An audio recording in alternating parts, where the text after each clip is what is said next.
Hey, and welcome to today's jazz guitar lesson, the subject of which is a little tip I've got to help with playing over dominant chords using the minor pentatonic. Now, the little tip is, over a dominant chord, you can use a minor pentatonic built off the flat 9 of the dominant chord you're playing over. Or an easier way to think about it is you can play a minor pentatonic a semitone higher than where the root of your dominant chord is. So if you've got a G7, move up 1 fret on the root from the root, so take this G, move up 1, and then you can play a minor pentatonic built off that note, which is the flat 9. Now, for me personally, this is a much simpler approach to using things like modes or things like the altered scale. I'm making this video because on my lesson on Blue Bossa, I've had a couple questions. There's a little pocket in Blue Bossa where it goes D minor 7 flat 5, G7 sharp 5 to C minor 7, and over this G7 sharp 5 I suggested using A flat minor pentatonic, but I don't think I fully kind of explained it and got a few questions, so I thought it would be worth going to it in a bit more detail. So it's a little pocket of Blue Bossa where it's a minor 2-5 in the key of C minor. And what we're going to do over the D minor 7 flat 5 and the C minor 7, we're just using arpeggio. But over the G7, we're going to try using this A flat minor pentatonic, so this scale. To start off with, let's just play an 8th note line just using chord tones in the first bit, the pentatonic, so something like this. D minor 7 flat 5, A flat minor pentatonic, over the G7, C minor 7 arpeggio. Let's hear what it sounds like against the chords. Like this.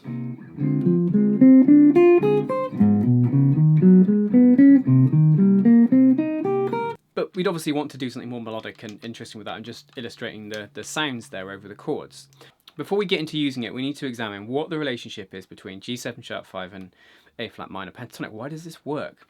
So, G7 sharp 5 first, let's be clear about that. So a G7 sharp 5 contains G the root, B the major third, the sharp 5, which is a D sharp, E flat, and then the flat 7 and F. In this particular voicing of the chord, it's 1, flat 7, 3, sharp 5. Very tense chord. And when you're playing over dominant chords, they are the chords which want to be hit with the most kind of intense sounds, the most tension. They take dissonance very well. Whereas, thing like that minor 7 chord at the end, you want to resolve on that. So it's really the classic thing of tension release, and you can hit that G7 with a lot. An A flat minor pentatonic, it's just the first octave there, in relation to A flat minor, that is root, minor third, 4th, 5th, flat 7, back to root. If I sustain an A flat minor chord, that's not going to sound dissonant. Here's the sound of an A flat minor chord, here's the pentatonic over it.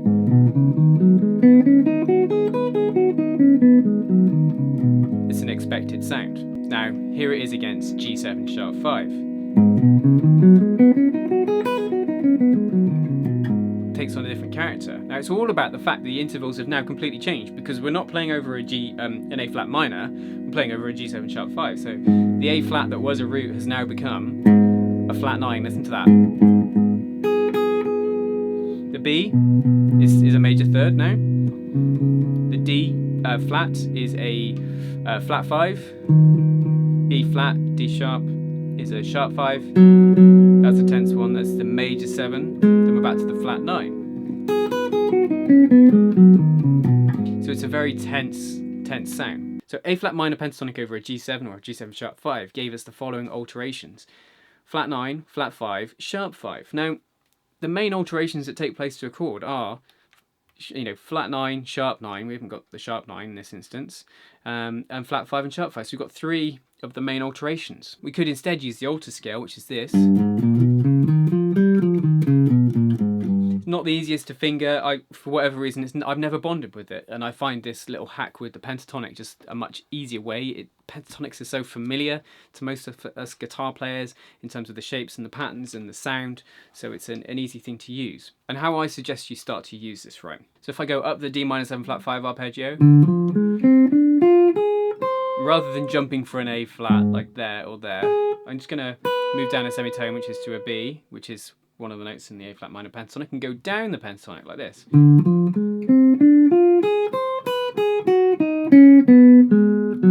Now here I need the C minor, but there's this note here, G in between, and the C there may be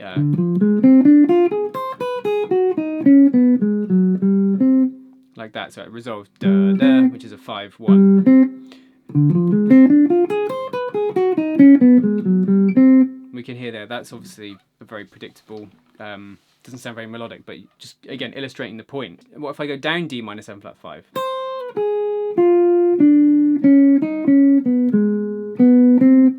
I went A flat minor pentatonic resolving to a C.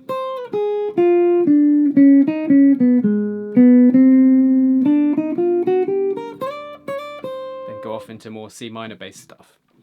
That's just using it, you know, in the sense that what I'm doing is D minor 7 flat 5, then I'm going to the nearest note of A flat minor pentatonic, like so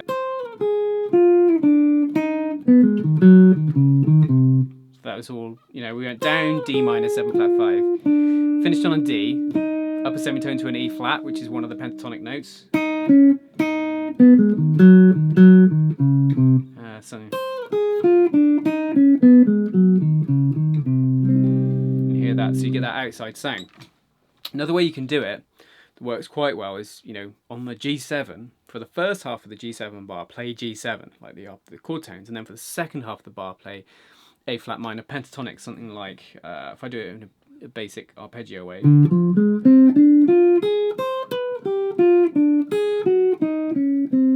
So that was D minor 7 flat 5, down a G7 from the third, 4 notes of it, and then I think I did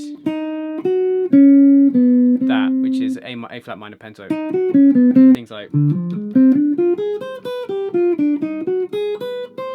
say something like, so D minor 7 flat 5, G7. So that was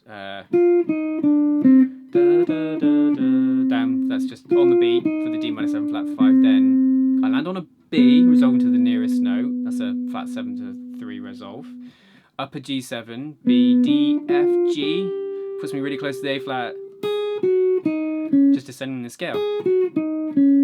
Puts me perfect to land on a C. Then I did a pivot on the C minor.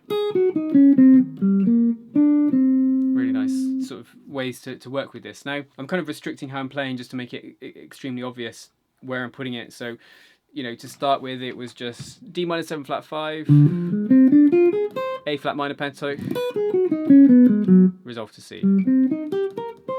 And then D minor 7 flat 5, bit of G7, bit of A flat minor pentatonic, landing for C. And if you can't do those close resolves, you first off really have to get the sound of those arpeggios and the chords into your ear. You know, sing the arpeggios as you practice them. Helps tremendously. As ever, you don't want something you learn like this just to be something you can use on a minor 251 in Blue Bossa. It's a bit limited. So let's just take a normal 251, by that I mean the major one. So say if we had, I don't know, a 251 in the key of D major, E minor 7, A7, D major 7. So, you know, if I was just using arpeggios built off each chord, E minor 7, A7, D major 7. Now, what we've got to remember, we can do a minor pentatonic semitone fret higher than the root note of our 5 chord. Now, the 5 chord was an A here, so we're going to move up a fret there on the E string, B flat. So over that A7, we could use B flat minor pentatonic. Let's try into D. I'll try line 1, 2, 3, 4.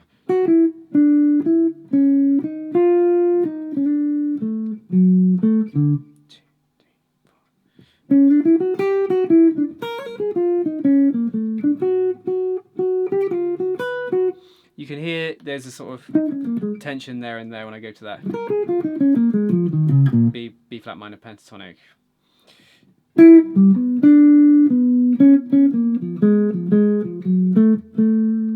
Again, get used to the close moves. So I hope you find this little tip useful. So what it is, it's all about the fact that the intervals of that minor pentatonic, because they're not being played where they normally are, changed. It has a different relevance. All the notes have different sense of significance and they become much more dissonant. And I think it's a much easier thing to grasp than, say, using the altered scale or some exotic mode which you've got to learn a whole new fingering for. And it's maybe getting more from what you already know.